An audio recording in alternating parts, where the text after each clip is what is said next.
नमस्कार दोस्तों, मेरा नाम है गगन और स्वागत है आपका आज के इस वीडियो में, जहाँ पे मेरे पास में है दो बाइक्स। एक्चुअली एक ही बाइक है, दो कलर है। कलर तो चार आते हैं, सबकी बात करेंगे हम। ये है ट्रायम्फ की नई थ्रक्सटन 400। ऑब्वियसली 400 है तो वो जो स्पीड स्क्रैम्बलर वगैरह आती थी उसी पे बेस्ड यहाँ पे बाइक है। बट काफ़ी कुछ चेंजेस है, काफ़ी कुछ चीज़ें हैं। कैफ़े रेसर ये बाइक है। हर एक चीज़ जो कि ऐड की गई है, हटाई गई है, डाली गई है, उनकी बात करते हैं और क्या कुछ चीज़ें कैसी लग रही है उसकी भी बात करते हैं। राइड इस वीडियो में नहीं करने वाला हूँ। राइड के टाइम पे थोड़ी लंबी बात राइड की भी करेंगे और कैफ़े रेसर की भी करेंगे। इस वीडियो में वॉक अराउंड देख लो। ओके, तो चाबी से शुरुआत करते हैं। और चाबी जो है उसी तरीके की आती है जो कि हमने ट्रायम्फ की पहले चाबियाँ देखी है, और इमोबिलाइज़र के साथ में आती है। इन केस मैं भूल जाऊँ तो चाबी जो है उसका इसके अलावा कुछ दिखाने वाला काम है नहीं, तो मैं यहाँ पे लगा देता हूँ और बाकी चीज़ों की बात करना शुरू करता हूँ।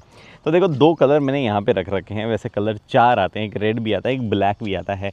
अनफॉर्चुनेटली मुझे कोई भी कलर जो है उतना ज़बरदस्त फीलिंग नहीं दे रहा है जितना एक्चुअल में जो थ्रक्सटन है उसका जो सिल्वर और ब्रश एल्यूमिनियम फिनिश वाली फेयरिंग वगैरह और वो जो कलर आता है वो देता है। आई थिंक बजाज को जो है दो तीन चीज़ें करनी चाहिए थी कलर के मामले में, जो कि हो सकता है बाद में भी कर दे। वो मैं आपको बताता जाऊँगा वीडियो में जब जहाँ जैसे पहुँचूँगा। लेकिन बात करते हैं एक एक। अब देखो, स्पीड 400 जो है उसी पे बेस्ड है, उसी की ओवरऑल चैसी वगैरह पे बेस्ड है, वही इंजन है। बट बहुत ज़्यादा चेंजेस किए गए हैं। ऐसा नहीं कि फ्रंट में फेयरिंग चिपका दी, पीछे काउल चिपका दी और वैसी फीलिंग आ गई, नहीं। बहुत चेंजेस किए हुए हैं बाइक में। मैं आपको दिखाता हूँ, एक एक करके बताता हूँ। तो सबसे पहले आप यहाँ पे देखो 110 70 R17 ये टायर यहाँ पे लगा हुआ है। अपोलो का वही टायर है जो कि हमने स्पीड 400 में देखा था। बाय द वे, स्पीड 400 का अपडेट आ गया है इस साल, तो कुछ कुछ चीज़ें उसमें चेंज हो गई है। बट ये ओरिजिनल जो टायर और जो व्हील साइज़ है वही यहाँ पे अवेलेबल है। और सेम सस्पेंशन जो है वो भी आप यहाँ पे देख पा रहे हो। ऑब्वियसली उसकी स्टिफनेस वगैरह अलग होगी। 43 mm डाया है और ये ब्लैक ही है हर कलर में। This should have been golden और बेटर फील देता है एटलीस्ट वाइट और ब्लैक में। वहाँ पे डेफिनेटली अच्छी फील देता है, बट ये ब्लैक ही रखा गया है। और सस्पेंशन ट्रैवल जो है वो 140 mm है, 10 mm ज़्यादा है जो करंट स्पीड है उससे। ऑब्वियसली वो उसका मैटर जो है काफ़ी करेगा, वो सस्पेंशन किस तरीके से कहाँ फील हो रहा है, क्योंकि ये बाइक थोड़ी हैवी भी है। बट बाकी कोई भी चेंजेस नहीं है इन ब्रेक और डिस्क सेटअप वगैरह, सब सेम है, जो कि अच्छा था। एक्चुअली स्पीड में भी कोई भी इशू वहाँ पे भी नहीं था। लाइट्स जो है वो सेम ही है, ऑब्वियसली कोई चेंज उसमें नहीं किया गया। लेकिन क्योंकि स्पीड में तो वो स्टीयरिंग के हैंडल के साथ में घूमती थी, यहाँ पे जो है फिक्स रहेगी। और ये पूरी फेयरिंग जो आप देख पा रहे हो ये माउंटेड है यहाँ पे। ये पूरा जो फाइबर प्लास्टिक जो भी बोलो उस पर, basically not a metal but very study, very solid. कहीं से भी ऐसे मूवमेंट चलाते वक्त या एक्सलरेट हार्ड रेव करते वक्त वगैरह जो है नहीं हो रही है। तो वो ऐसा देखो, ट्रायम्फ के साथ में एक चीज़ तो रही है, उन्होंने भले ही 400 सीसी की बाइक निकाली, बजाज के साथ निकाली, हमारे इंप्रेशन कुछ भी रहे हों लॉन्च से पहले 2023 में, लेकिन जब लॉन्च हुई दोनों स्पीड 400 और स्क्रैम्बलर एक्स, तो हमें समझ में आ गया क्वालिटी भाई कॉम्प्रोमाइज़ नहीं किया गया। डिटेल्स कुछ कुछ जो है इतनी ज़बरदस्त दी गई है। ये जो स्क्रूज वगैरह आप देखते हो सब बहुत ही बढ़िया क्वालिटी, हाई क्वालिटी फील होते हैं। बाय द वे, कुछ एक्सेसरीज भी अवेलेबल है जिसमें एक जो है ये फ्रंट इसको थोड़ा सा और आगे एक्सटेंड करता है। मड रेन समथिंग, पता नहीं, मानसून एक्सेसरी ऐसा कुछ कहा जाता है। तो ये बेसिकली गार्ड जो है वो थोड़ा लंबा हो जाएगा। उसके बाद में इधर कुछ है नहीं बताने को, मैंने बता ही दिया है सब कुछ। और वो एक्सेसरी में आपके पास में इंडिकेटर का भी ऑप्शन है, अलग तरीके के इंडिकेटर लगवा सकते हो, बुलेट इंडिकेटर। एक्चुअली वो बढ़िया भी दिख रहे थे। उसके अलावा अगर आप इधर आओगे साइड में तो फेयरिंग से रिलेटेड बात मैंने कर ही ली थी। मैं एक बार की ऊपर का हिसाब आपको दिखा देता हूँ। तो ये जो इंस्ट्रूमेंट क्लस्टर है ऑब्वियसली थोड़ा सा आगे की तरफ माउंटेन है, लेकिन ये सेम है वही जो स्पीड 400 वगैरह में देखा था, और वही फंक्शन वगैरह है जो कि आप ये जो हैंडल बार में यहाँ पे स्विच गियर वगैरह दिए हैं, अगेन हाई क्वालिटी, कोई भी चेंजेस भी नहीं है, वही पहले वाली हाई क्वालिटी ये है। लेकिन जो हैंडल बार है वो क्लिप ऑन हो गया है तो उसमें चेंजेस ज़रूर है। बट ये बटन से जो है आप यहाँ पे चीज़ें आगे पीछे कर सकते हो। अभी इंजन ऑफ है एक्चुअली, इसलिए कुछ करने नहीं दे रहा, बट आप देख सकते हो क्या क्या ऑप्शन आता है आपके पास। ओडोमीटर, ट्रिप 1 2, जो instantaneous fuel economy, overall fuel economy आपकी क्या है, रेंज जो है वो कितनी मिलेगी आपको, ट्रैक्शन कंट्रोल और यूनिट्स वगैरह कुछ सेट करनी हो तो वो, बाकी फ्यूल और आरपीएम वगैरह जो यहाँ देख सकते हो। आरपीएम से रिलेटेड एक चीज़ भी बताऊँगा अभी इंजन की बात करते वक्त, बट बाकी चीज़ें सब सेम ही है। और गाड़ी जो है उसमें राइड बाय वायर आता है, और जो स्पीड है 2025 वाली उसमें एडजस्टेबल लिवर्स वगैरह दे दिए गए हैं दोनों ब्रेक और क्लच के, बट यहाँ पे एडजस्टेबल नहीं है। क्लिप ऑन आपके पास में ये मिरर्स है, बार एंड मिरर्स, जो यहाँ पे देख पा रहे हो। और ये इनका भी एक ऑप्शन है आपके पास में, दूसरे आते हैं, मतलब अगर आप एक्सेसरी में लगवाना चाहो तो। टैंक अलग है, हालांकि कैपेसिटी वही 13 लीटर्स की है, बट टैंक अलग है। बाय द वे एक इंटरेस्टिंग डिटेल जो कि मैं मिस कर जाता, आप देख पा रहे हो ये ब्रेक रिजर्वायर जो यहाँ दिया गया है, जबकि वो बॉक्सी वाला रिजर्वायर आता है, लेकिन ये वाला जो है यहाँ ऊपर की तरफ माउंटेड है। दिस हैज़ बीन डन कि अदरवाइज़ वो यहाँ पे ऑड सा दिखता, तो ये डिज़ाइन के हिसाब से जो है बजाज ने इसको चेंज करके इस तरीके का लगाया है। फंक्शनली कोई ऐसा चेंज नहीं होता है इसमें, इस जस्ट की डिज़ाइन कौन सी कहाँ प्रेफर की जाती है। इसमें बस विजिबल ज़्यादा होता है कि फ्लूइड कितना है, और ये थोड़ा सा प्लास्टिक ही रहता है, वो मेटल का रहता है, और थोड़ा अंदर की तरफ होता है, बट बाहर की तरफ प्रोट्रूड करता है। ऐसा फंक्शनैलिटी वाइज कोई चेंज नहीं है। और एक चीज़ और मुझे बतानी थी यहाँ पे, मैंने कुछ नोटिस किया था, मैं ये बताऊंगा आपको, बट मैं भूल गया हूँ। नहीं, भूला नहीं हूँ, शायद कुछ इतना ही बताना था मुझे, इसके अलावा कुछ था नहीं जो मैं, हाँ सॉरी, हर बार भूल जाता हूँ मैं। ये यहाँ पे टाइप सी जो है वो मिलता है, जो कि छुपा हुआ सा, इधर आप देख पा रहे हो, ये USB-C जो है चार्जिंग मिल जाती है आपको।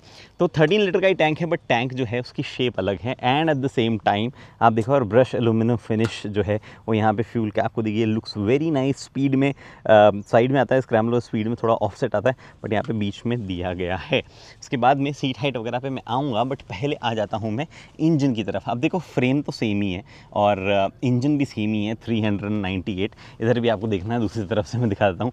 398 सीसी का ही इंजन यहाँ पे है, बट पावर फिगर जो है वो बदल गए हैं। 42 PS पावर आने लगी है। कैसे?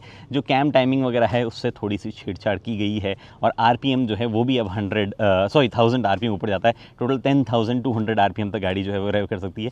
तो ओवरऑल कर्व जो है वो चेंज हुई है। पावर और टॉर्क की, टॉर्क वही 37.5 Nm है, लेकिन आपको जो है फ़र्क गाड़ी चलाते हुए बहुत ज़्यादा मिलेगा। मैं चला के बताऊंगा राइड वाली वीडियो में, तो वो जो है काफ़ी चेंज जो है, जो ऑनेस्टली लगना चाहिए वहाँ पे, तो वो चीज़ यहाँ पे हो गई है। और इंजन के साथ साथ अगर आप देखो तो ये माउंट, मतलब चलो इंजन वगैरह तो सब सेम ही है, लेकिन इसके पीछे जो सब फ्रेम है वो बदल दिया गया है, थोड़ा सा स्टीपर है, और थोड़ा सा लो जो है वो लगेगा यहाँ पे। और आपके पास में फुट पैक्स जो है उसकी पोजीशन भी चेंज की गई है, पहले वाले की यहाँ थी बट मूव किया गया है, तो उसकी वजह से ये डिज़ाइन जो है इसमें थोड़ा चेंज हो गया है। पहले ये पेडल जो है वो थोड़ा मतलब ये पार्ट जो है थोड़ा आगे आया करता था, लेकिन ये पेडल के साथ में ये जो ऊपर मूव कर दिया गया है, और थोड़ा और ज़्यादा पीछे होने की वजह से तो पोजीशन जो है बैठने की वो अलग होगी definitely. And this is also different, I think पहले माउंटिंग जो है रियर पैसेंजर की पेग्स की यहाँ से शुरू होती थी, तो वो भी थोड़ा सा डिफरेंट यहाँ पे हो गया। बेसिकली रियर सब फ्रेम जो है वो थोड़ा डिफरेंट है ही, तो ये सारे चेंजेस जो है उसके साथ में हुए हैं। बट इधर की तरफ और कुछ है जो कि हाईलाइट करना हो, वेल ऐसा कुछ नहीं है। वही 6 स्पीड का गियर बॉक्स है आपके पास में, स्लिपर क्लच वगैरह जो है वो आता ही है, और कुछ है नहीं। Ride by wire traction control वगैरह मैंने आपको बता ही दिया है। और एक और चीज़ जो कि यहाँ पे जो एयर बॉक्स है उसमें भी चेंज किया गया है, बट उसके अलावा सीट हाइट जो है वो 795 mm की है, थोड़ी सी कम हुई है बिल्कुल।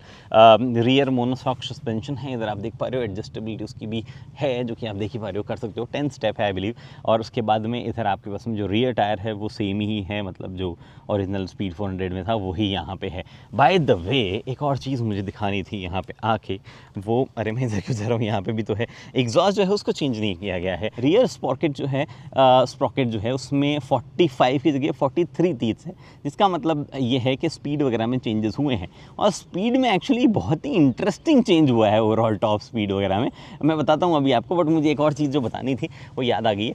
ये काउल जो दिया गया है ये रिमूवेबल है, आप सीट हटा के फिर इसको हटा सकते हो, लेकिन ये काउल जो है उससे पूरी फीलिंग ढंग की नहीं आ रही है, बिकॉज यहाँ पे ये ग्रैब हैंडल दिया गया है। मेरे ख्याल से इसको जो है रिमूवेबल टाइप, चलो ये तो रिमूव तो कर ही सकते हो, बट इसकी नीचे वाली डिज़ाइन कितनी अच्छी जाएगी इसको रिमूव करने के बाद में मुझे नहीं पता है। बट बजाज को उस हिसाब से इसको थोड़ा सा सोचना चाहिए था।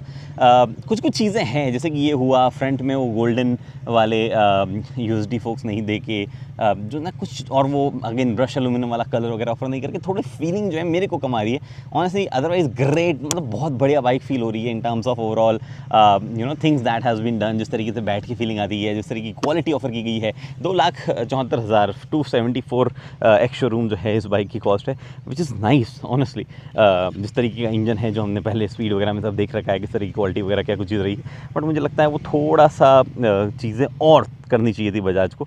अब चलो हो सकता है मैं डिमांडिंग हो रहा हूँ ज़्यादा, आप ही बताओगे इवेंचुअली तो कैसी लग रही है, क्योंकि मुझे कौन सी सारी सेल मुझे थोड़ी करनी है, आपको भी तो खरीदनी है। तो आप ही बताओगे। रियर में LED लाइट्स यहाँ पे दी गई है, इंडिकेटर यहाँ पे देख पा रहे हो जो स्टैंडर्ड इंडिकेटर्स दिए गए हैं वो।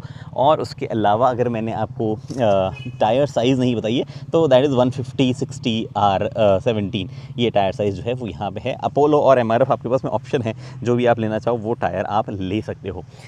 अब मैं आपको बता रहा था स्पीड से रिलेटेड चीज़। देखो गाड़ी जो है उसकी टॉप स्पीड जो है 148 किलोमीटर पर आवर नहीं है, अब वो 161 हो गई है।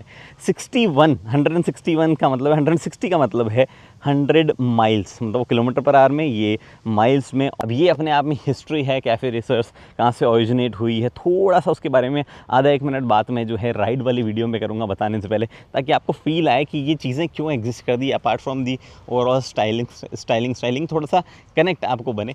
बट फ़िलहाल के लिए यही है, आपको क्या चीज़ें कैसी लग रही है, कौन सी चीज़ होनी चाहिए थी बढ़िया, ऊपर नीचे क्या चीज़ें जो है और लग रही है, वो सब आप बता सकते हो। कमेंट सेक्शन आपका है।